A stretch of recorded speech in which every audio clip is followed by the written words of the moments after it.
Merci de m'accueillir dans cette assemblée. Je suis très content de témoigner de ma foi que je fais depuis maintenant 40 ans. Voilà. Donc, d'abord, avant de commencer, je voudrais vous dire dès maintenant, je ne suis pas là ici pour détruire l'islam ou pour le défendre. Je suis là pour raconter ma conversion, ma rencontre avec Jésus, quand j'avais 21 ans. Ça a été pour moi un bouleversement total.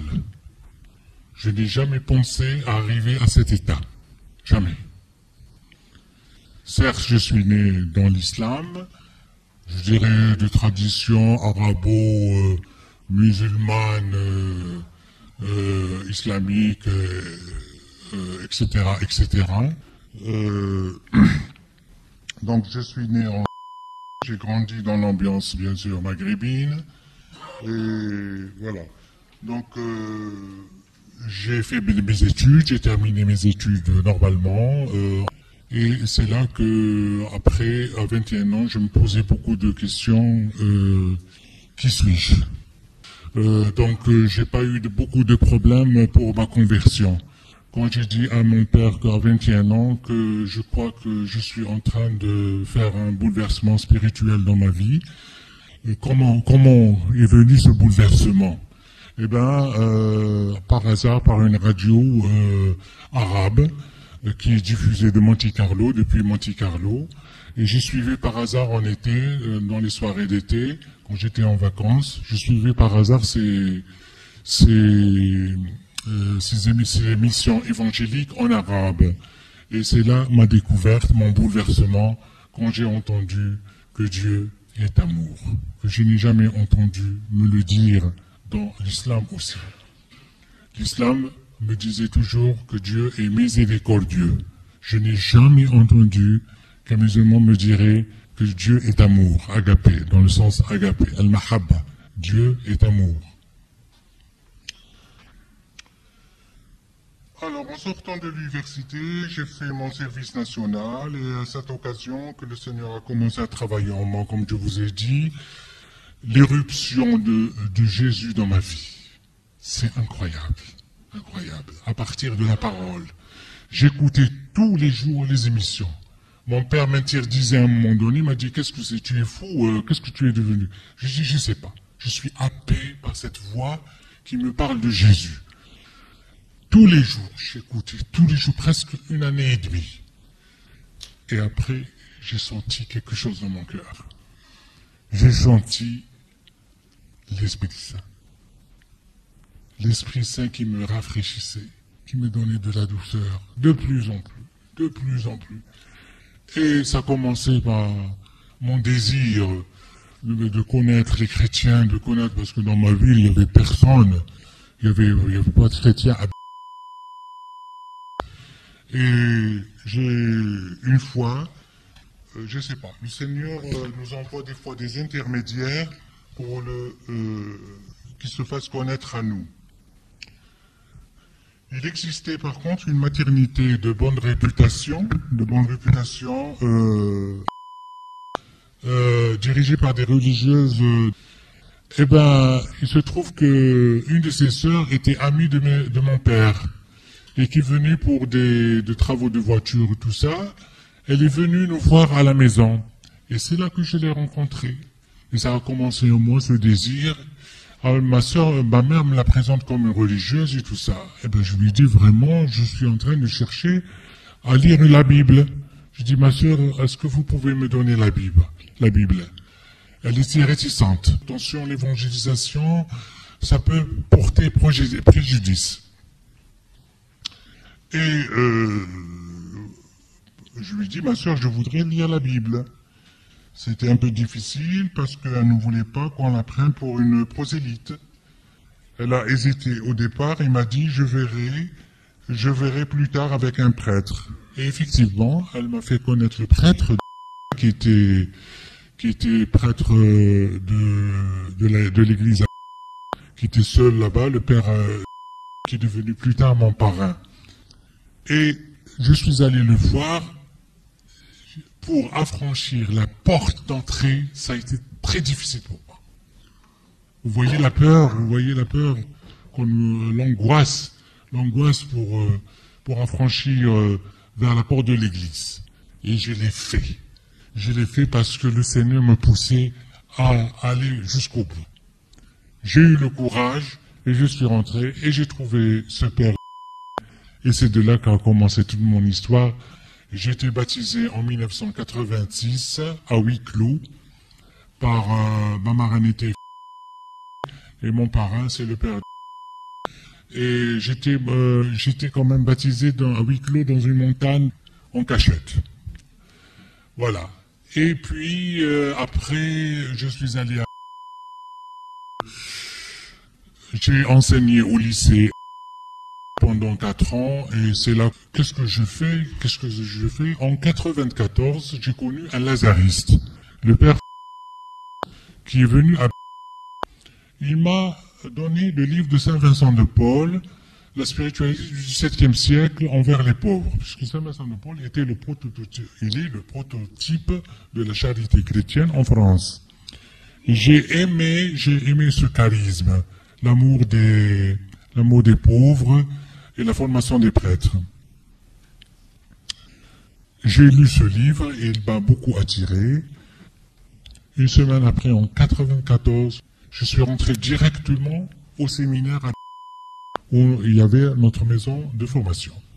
Et c'est là, c'était vraiment pour vous dire que le Seigneur prépare beaucoup. Quand il prépare un don, il le mène vers le bout, il vous donne des intermédiaires, des médiateurs. C'est très facile pour moi. J'ai eu le visa, le TC m'a ramené le visa et tout ça, et je suis parti. Je suis parti pour une année, je suis resté 11 ans. Donc, j'ai terminé au bout d'une année mon formation je suis monté à j'ai dit à mon supérieur, moi je voudrais lire la Bible. Je voudrais connaître cette Bible, cette merveille. Je voudrais connaître l'histoire de ce que le Seigneur a fait pour nous et tout ça. Ils m'ont mis après à la... J'ai fait quand même 2 ans et demi. J'ai fait une année de grec et 2 ans et demi aussi. Mon diplôme, ma licence en théologie. En théologie, j'étais comblé. Comblé. Le Seigneur travaillait en moi de plus en plus, de progrès en progrès, de réussite en réussite. Et j'ai dit, cette fois, elle va me rendre fou. Cette foi vivante qui est en moi, elle va me rendre fou. Parce que vraiment, quand on reçoit un don, il faut le maîtriser. Et c'est très difficile. C'est très difficile de maîtriser un don que le Seigneur vous donne. Et voilà. Alors, en 10 ans, je crois, oui, en 2003, j'ai décidé de retourner au pays parce que je sentais que je voudrais évangéliser nos jeunes qui veulent devenir chrétiens et qui veulent connaître le Christ. Et je suis allé pour ça. Bien sûr, j'ai demandé la nationalité française pour me faciliter les parcours. Je l'ai eu, et voilà, je suis parti, et voilà, et depuis je suis je suis les catéchumènes. On baptise 3 par an, on vient de baptiser une, ça fait 1 mois. Voilà, je suis dans la... Et voilà, je continue aussi avec un groupe, j'anime un groupe depuis 10 ans, ou bien des cheminants, ou bien des catéchumènes, ou bien des néophytes aussi. Des néophytes que je suis pendant 10 ans. On lit la Bible en arabe, en français et en 3 langues. En 3 langues, et ça se passe merveilleusement depuis 10 ans. Et ça continue, la mission, on est en train de continuer, en priant, en étant discret, en faisant beaucoup attention. Pour l'instant, nous, les catholiques, nous sommes un peu tranquilles. C'est le problème des protestants. Il y a eu il y a eu bien sûr tous ces Américains qui sont venus des protestants, des pasteurs protestants, c'est eux qui voulaient évangéliser. Et depuis l'État est très réticent de la venue beaucoup de chrétiens, puisque vous savez que pour venir, le visa est limité, surtout pour les religieux. C'est une espèce de quota. Mais pour un religieux ou une communauté qui veut s'installer, c'est compte-gouttes. C'est un compte-gouttes. Ils ont très peur des religieux et des églises, à cause des problèmes des protestants qui ont fait de l'évangélisation n'importe comment. Ils ont fait beaucoup de dégâts.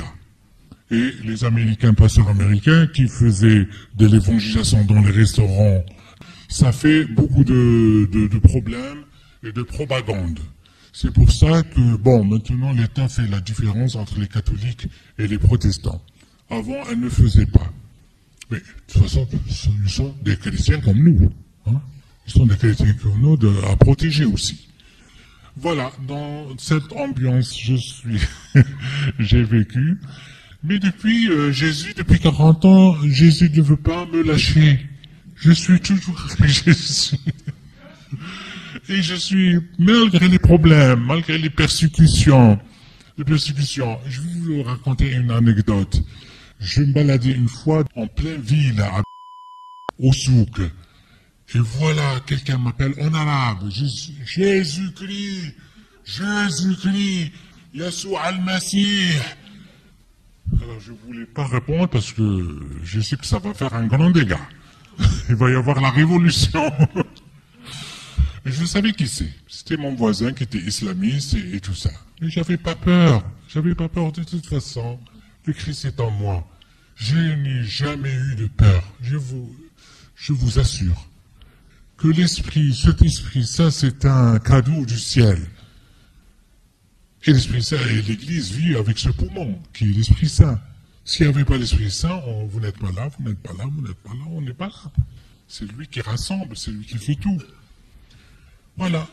J'ai évolué dans cette atmosphère, dans cette ambiance, malgré des persécutions de gauche à droite, puis je m'en fous. Je m'en fous. Bien sûr, on a la famille derrière. Je ne veux pas faire du scandale à ma famille, parce que ça porte préjudice. Voilà. Mais aussi, j'ai fait avec un travail pendant 10 ans avec l'Église protestante.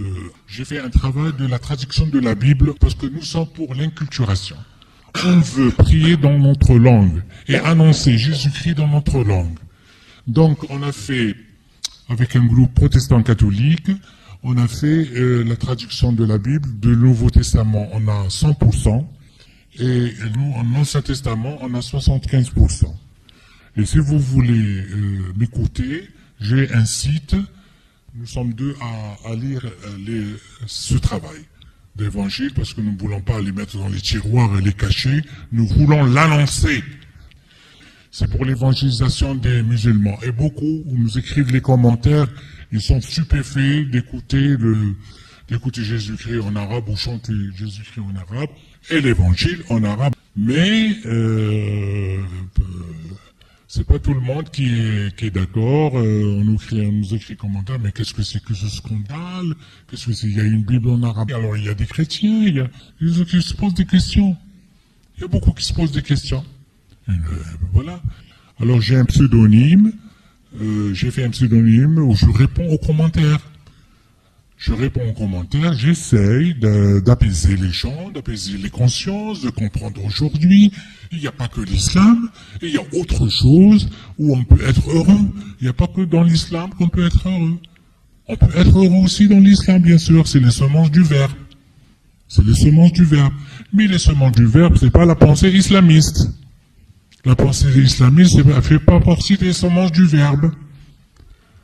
Les semences du verbe, c'est la pensée progressiste qui accepte la différence, qui accepte les autres, qui accepte l'altérité. Alors, nous sommes rentrés dans une pensée intégriste, que nous allons peut-être sortir de là, mais c'est pas demain la veille, parce que on enseigne toujours dans les écoles que nous sommes toujours des koufars, des mécréants, et beaucoup de choses. Ça dépend. Il y a des personnes qui sont ouvertes, il y a des personnes qui sont fermées. Nous sommes imprévisibles de toute façon. De toute façon, dans l'islam, on peut dire oui et non. Oui et non. Tu peux dire oui, il peut dire un musulman pour te dire oui, d'accord. Il y a un autre non. Non. Il n'y a pas une unanimité de la pensée. On peut tout dire, Moi, je respecte l'islam parce que mes parents sont restés musulmans et mes amis, j'ai des amis extraordinaires musulmans qui font du bien, qui font une vie vraiment épanouie, mais je les respecte. Je ne suis pas ici pour les combattre ou, hein? Je les accepte dans leurs différences. La différence est une richesse, c'est pas une menace. Ce que j'ai découvert dans la foi chrétienne. Dans la foi chrétienne, c'est ça, la différence est une richesse. D'accepter les autres tels qu'ils sont. Et c'est ça notre salut, hein. C'est d'accepter les autres tels qu'ils sont dans leurs différences. Sinon, on va vers la guerre, vers les conflits qui ne s'arrêtent pas. Et aujourd'hui, vous voyez dans quel état nous sommes. Hein, je lis le journal de la première page à la fin de la page, tous les titres sont négatifs. Où va-t-on? Où va-t-on avec ce monde? La haine qui progresse de plus en plus, la misère, les gens girovagues qui passent leur temps à rien faire, le chômage. Où va-t-on avec ça? Eh bien, Jésus-Christ, il est là. Il faut qu'on fasse un travail, nous les catholiques. C'est le moment d'agir pour donner sens à ce monde. Et la foi chrétienne, c'est le bonheur de l'homme. Moi, Jésus m'a transformé complètement. Complètement. Je suis une autre personne. Je sais pas. C'est vraiment mystérieux. Mystérieux. Je vis ça depuis 40 ans. Je suis un homme qui vit l'Esprit Saint 24 sur 24. 24 sur 24. Et je suis sûr que Jésus, chaque soir, il est devant moi, devant mon lit. Il tombe sur moi, parce que je sens l'apaisanteur quand même. Vous voyez, c'est mystérieux, cette foi. Je vous dis, ça va, à un moment donné, elle va me rendre fou, cette foi. Parce que j'ai reçu cette grâce, et c'est gratuit en plus. J'ai rien payé, c'est Jésus qui a payé pour ça. Jésus a payé pour ça. C'est un amour extraordinaire. Et puis après, j'ai dit, les gens du livre ne sont pas des gens du livre. Hein. Nous sommes les gens d'une personne. Nous ne croyons pas à un livre. Livre qui est descendu du ciel et tout ça, écrit au ciel. Non. C'est les gens d'une personne. Nous sommes en relation avec une personne qui nous guette, qui nous surveille, et qui nous protège, qui nous donne sens à notre vie tous les jours, à aimer les autres tels qu'ils sont. Et c'est ça la foi. Voilà.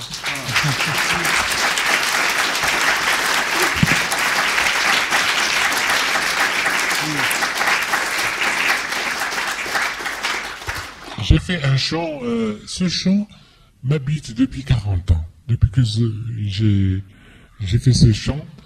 Et je prie avec. Chaque matin, je prie avec dans ma congrégation. Je peux vous le chanter? Chaque jour, je me réveille, je prie Dieu tous les matins pour cueillir toute merveille qui m'est offert par son amour. Chaque jour, je me réveille, je prie Dieu tous les matins pour cueillir toute merveille qui m'est offert par son amour.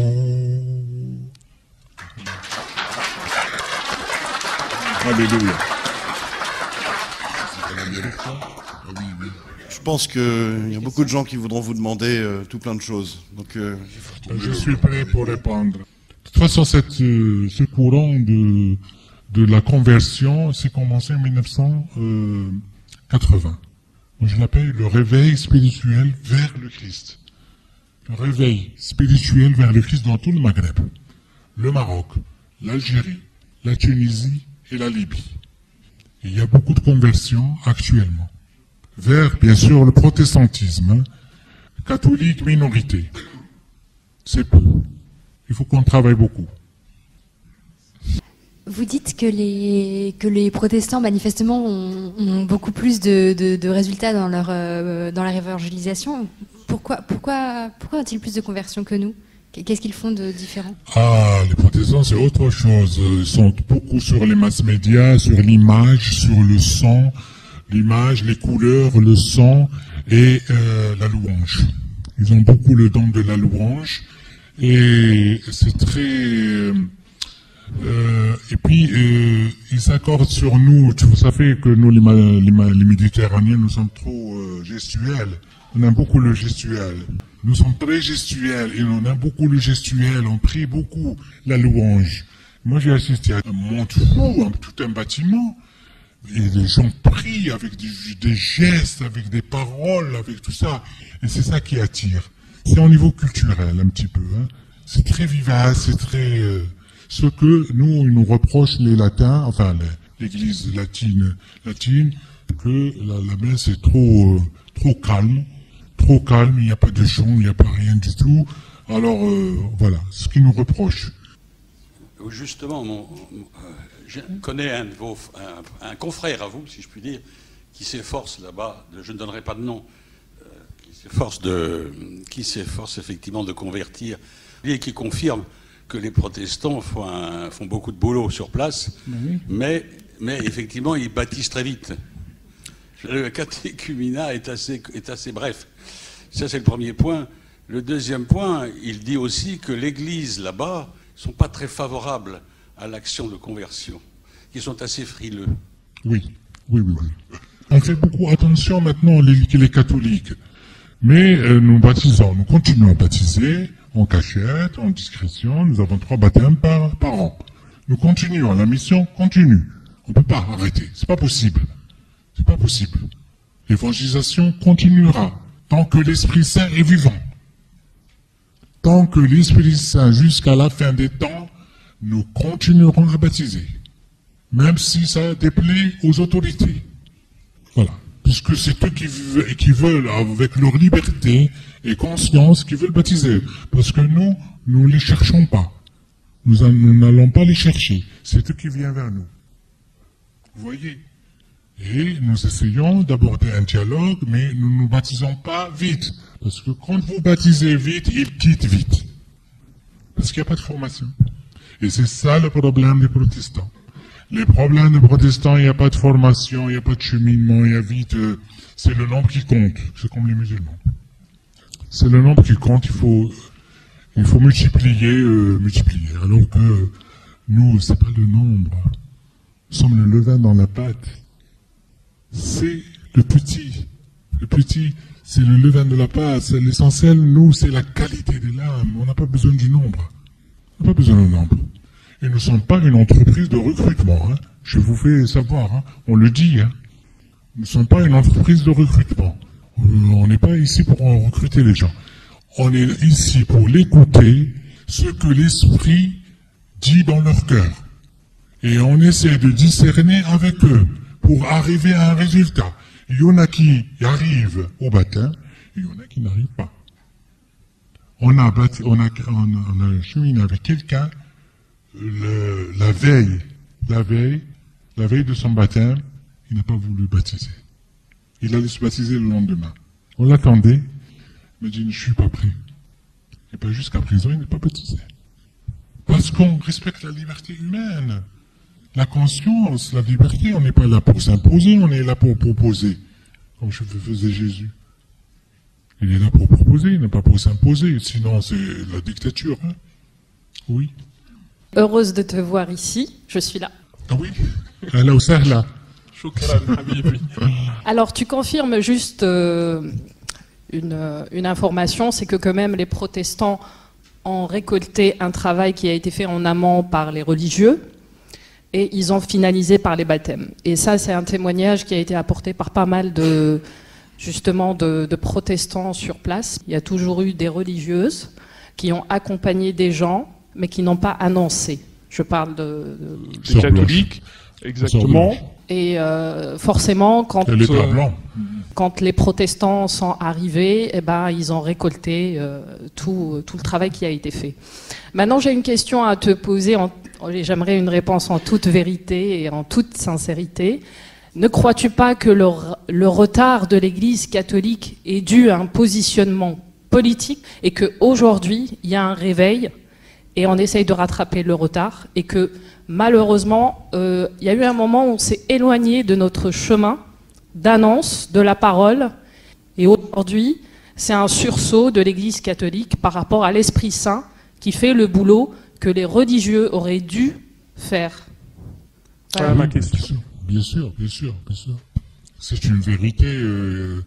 La politique est là, le gouvernement est là. Des fois, je dis quand même, notre Église catholique universelle, elle est peut-être pas peut-être, elle est melkite, hein. C'est-à-dire, elle est au service de l'État, des fois, sans rentrer dans les détails. Les églises melkites, nous sommes une église melkite. Nous sommes au service de l'État parce que l'État, des fois, l'église, elle est aussi au service de l'État aussi. Enfin, il faut être, c'est du protocole, hein. Il faut être protocolaire avec l'État aussi. Et c'est vrai que ça facilite pas les choses parce que on ne peut pas mélanger la foi avec la politique. Hein, moi, je suis devenu chrétien, je suis pas devenu chrétien contre mon pays.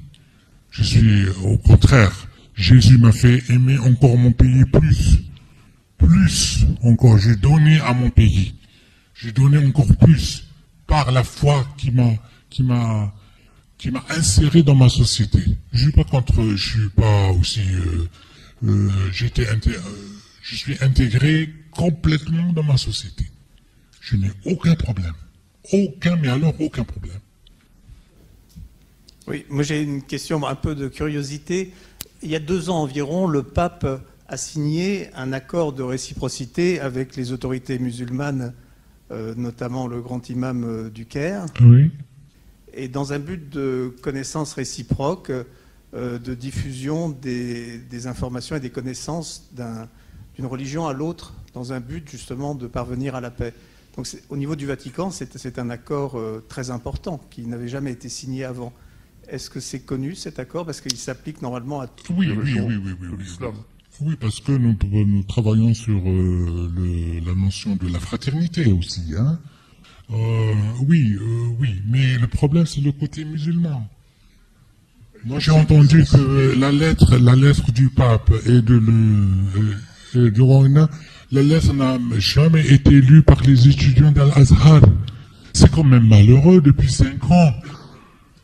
J'ai rencontré un étudiant d'Al-Azhar qui m'a dit, on n'a jamais lu cette lettre. Elle est sur Internet, hein? Oui, mais ça ne t'intéresse pas. Je sais pas, il n'encourage pas, je sais pas quoi. C'est le côté musulman, le côté chrétien, oui, on a cette aspiration, on veut aller à la fraternité avec les musulmans. C'est un document qui a été signé sans forcer, hein? Oui, bien sûr, qui est une richesse. C'est une richesse d'entente, d'entraide avec les musulmans, de pacifique. Il fait 2 pages, il est très riche. Très riche. Et je m'étonne qu'il ne soit pas davantage connu. Il n'a pas été, d'après Al-Azhar, non, ils n'ont pas lu. C'est très drôle, hein. Du côté musulman. Alors qu'il est traduit en arabe, hein. Bonjour, merci pour votre témoignage. J'ai juste 2 questions. À un moment, vous avez parlé de la semence du verbe. Je voulais savoir qu'est-ce que c'était. Et deuxièmement, d'un point de vue un peu plus personnel, quand vous avez annoncé votre conversion à vos parents, à votre famille, à votre ami, quel était leur ressenti concrètement? Merci. Aïe, c'est la guerre. Non. Les semences du verbe, ça vient de Saint-Justin. Vous savez, au Concile Vatican II, on a mis ce semence de verbe pour dire que tout ce que vous voyez dans les autres pays, dans les autres cultures, ce qui est bon est beau chez eux, ben ça vient du Christ, ça vient de l'Église. Voilà, c'est les semences du Verbe. Voyez, parce qu'il y a des musulmans qui vivent des choses extraordinaires. Il y a des juifs qui vivent des choses, c'est pas des sauvages. C'est pas des sauvages. Ils vivent, ils font le monde, moi je connais des musulmans qui font le monde, qui font beaucoup de choses. Les bouddhistes aussi. Donc ceux-là font partie des semences du Verbe. Mais attention, les semences du Verbe, c'est pas des intégristes. C'est pas la pensée intégriste qui tue au nom de Dieu. Ceux qui tuent au nom de Dieu, c'est pas les semences du Verbe. Il faut qu'on soit d'accord dès maintenant.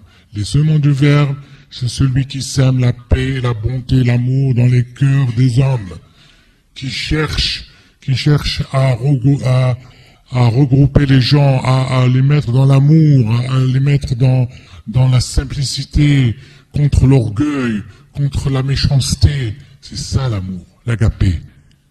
L'agapé. Il faut annoncer l'agapé que beaucoup de monde ne connaît pas.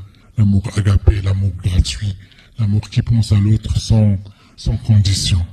Voilà. Et la deuxième question, c'est un peu plus personnel.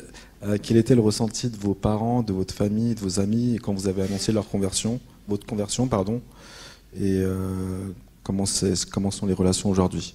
C'est-à-dire que la réaction n'était pas très méchante parce que mes parents sont des berbères et puis un peu de culture française, très ouvert et tout ça, mais ils sont musulmans théoriquement.